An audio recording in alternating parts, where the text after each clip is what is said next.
Kia ora Year 12, here's another really old question, this one from 2010. This is exactly the kind of question that could still come up in the Level 3 exam, so I think it's a really good one to go over. There's just one thing I want to point out that hasn't come up very well on this copy over from the exam paper. This curve here is not y equals x squared, obviously, because it looks wrong. It's y equals x to the negative 2. Okay, and it's stated again more clearly down here. So what we've got to do here is to find an expression in terms of P for the area bounded and shown with the shaded area. So we're working with three functions. We've got an easy y equals 8x, so that's that line there. And then we've got y equals px, so this straight line over here, and then y equals x to the negative 2. And P is a constant, and P is between 0 and 8. So when we find the area between two curves, we usually do this, the top curve minus the bottom curve. The thing we've got to watch here is that for this bit, let me try, and this is going to be, as usual, terrible drawings. Sorry. So let's split this curve up, this area up. So for this bit here, the top curve is y equals 8x. But for this bit over here, the top curve is different. It's y equals 1 over x squared. In both the cases, the bottom curve is going to be y equals px. So there are several ways to attack this problem. I'm going to go really slowly with this video, by the way, because it's pretty easy to muck up and full of lots of useful ideas. And one of them is that we can often make an integration problem simpler by splitting it up into regions. So the obvious regions here are to do that shaded area, the green bit, and then to do this shaded area here. So do it as two integrals and have this function as the bottom one in both cases. But there's another way to do it that comes in handy in a lot of problems, and I'm going to switch to a clean copy now of that graph. So if we look at this region, the other way we can think about it is to split it not into two regions, but to split it into three regions. So we can get this area here all the way down to the x-axis. And we can call that region A. And then we can get the region on this side, but all the way down to the x-axis. And that leaves us with a bit to take out. And the bit to take out is that triangle. But triangles are, that's meant to be a triangle, sorry. Triangles are very easy to work out because we can just use the area formula, half the base times the height. So that's how I'm going to attack this problem. I'm going to call the pink area is going to be area A. The green integral is going to be area B. And this last one here is going to be area C. So the trickiest part of this whole question is figuring out what are these intersection points. So we need this point here. This is easy. This is the origin. And we need this point here.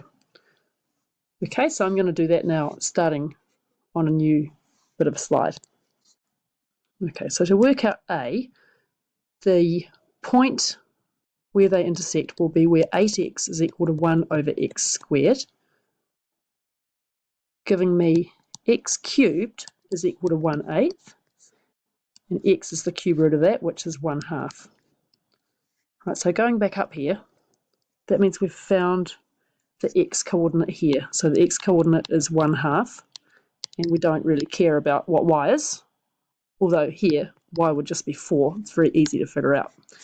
Okay, so now we're going to find area A. And A will go from 1/2 down to 0, and the top curve here is 8x dx. So this gives us 4x squared evaluated at the limits. So we get 4 times 1/2 squared minus 0, which gives me 1. So that was area A. Right, let's go back up to the picture and have a look at what's next. Right, the next thing we've got to do is find that intersection point. So that's where px equals x to the negative 2. And we're going to then find area B.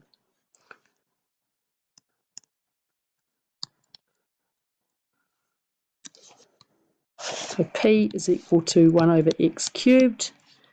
X cubed is equal to p to the negative 1. X is equal to p to the negative 1/3. I'm going to stick with fractional powers. It doesn't matter, you can use thirds, it's all fine. And now we're going to find area B. So remember, we've done that bit, and now we're doing this bit here, but all the way down to the ground. And there's my px line going through there. So this integral has as the bottom limit our 1/2 from before, and the top limit will be p to the negative 1/3. And I'm integrating the curve, which is x to the negative 2 dx.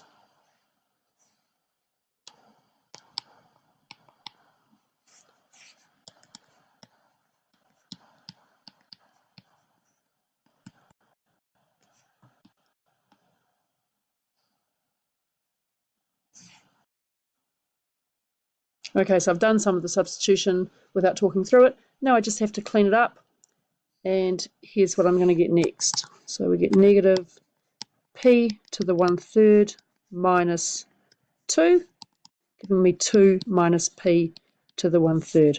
So that's area B. Remember, we're going to put A and B together, but we still need to take out area C. So let's lastly look at area C. So area C is this triangle, and we know that the value here is p to the power of negative 1/3. So area C is equal to 1/2 times the base times the height, which will equal 1/2 times the x value, p to the negative 1/3, and the height is coming off either of those two functions because it's the same. So the height will be p times x, so p times p to the negative 1/3. So that gives me area C is 1/2 p to the power of negative 1/3 plus 1 minus 1/3,